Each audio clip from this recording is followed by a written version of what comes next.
Brother Hussein was explaining, it's like very concrete chart. Yes. It's difficult to understand. But when we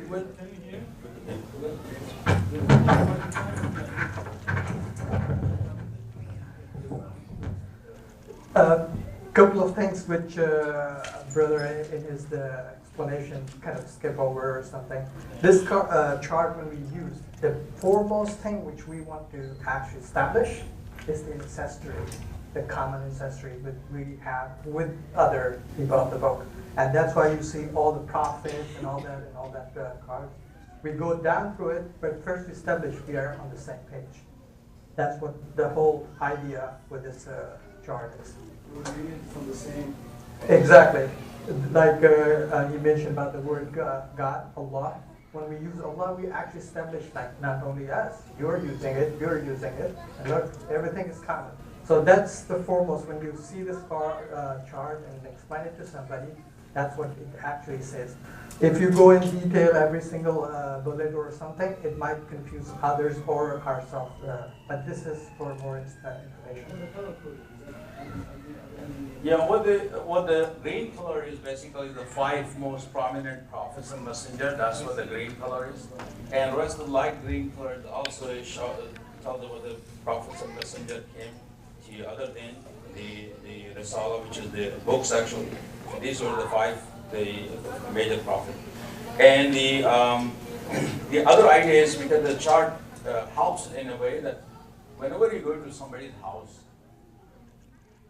first thing they will give you the album, the photo album, and you skip through and find some pictures in the album, and then you will start recognizing that I know certain person, and so that exactly it does actually.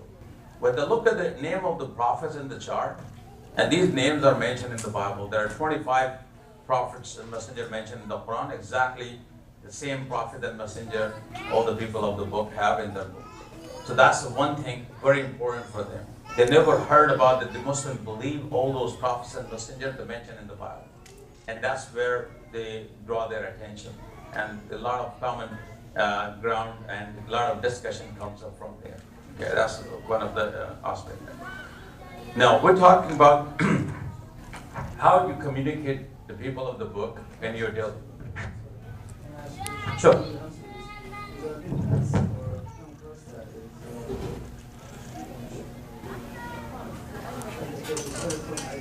Uh-huh. The Prophet Muhammad was a belief.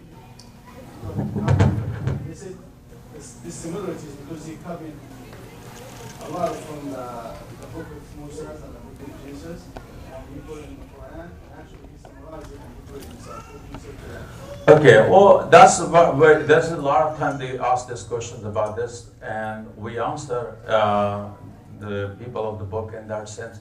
If Prophet ﷺ has copied everything from the Bible or from the Torah, there's so many information, negative information about Prophet and messengers. Okay, just like the Prophet Law, Prophet Nuh, Prophet. There are many information. You cannot scan all the information.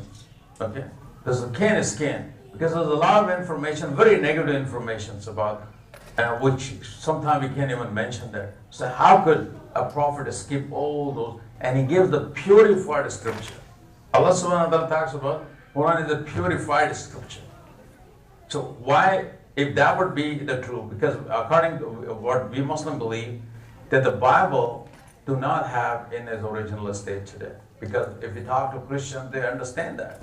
Because you see, the Count of Nicaea was established in 324 AD, and they had over 200 books, and from those 200 books, they trimmed down to make the 83 books. From 83 books, they trimmed down to make it 73 books, which the Catholic believes. Okay, and Catholic and the Roman and the Greek church, they divided together, and then later on, we see the Protestant spin off from the Catholic, and then the books reduced to 66.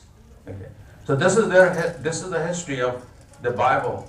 So if all those things would be true actually, okay, they're supposed to have one clean scripture in the day one, but that was not. Now other thing is, we tell the Prophet ﷺ when he came, there are how many stories about the Isa alayhi salam? Now, some people will say, Jesus is God, Jesus is Son of God, Jesus is a prophet, he was not a prophet, he was a Messiah, he was not a Messiah, he was a virgin birth, he was not a virgin birth, his mother was a righteous woman, no, she was not a righteous woman, she has an affair with a Roman soldier, and Jesus was born. Now, I tell you, if these many stories around the Prophet ﷺ when he comes and the people were talking these stories, these are very little, there are many stories. Then about the crucifixion, so many stories. Now, in our time, we know that Kennedy was killed. Who killed the Kennedy? Nobody knows. It's so important that in modern time, so much information, so much media, everything is available. You got the best tools of investigation, everything. Still in this country, people do not know who killed the Kennedy. Now, would you think the Prophet ﷺ will tell you all of the stories around in Arabia, and he will pick which story is correct? It's impossible. And further, he does not know how to read and write. He has no access to this. So definitely, whatever revealed the Prophet ﷺ was the truth and nothing more. And if you look at the history of Christianity again, you will find there are a group of people, they never believed that Jesus was even crucified. It's in the history. There are a history about Mary, And one of the things, I think Brother Cameron here, he always share with me about Dawah. I would like him to share that question. That will really help us to understand how you really convey sometimes a good argument if you want to make with a Christian about the Isa alayhi salam and the mother Mary.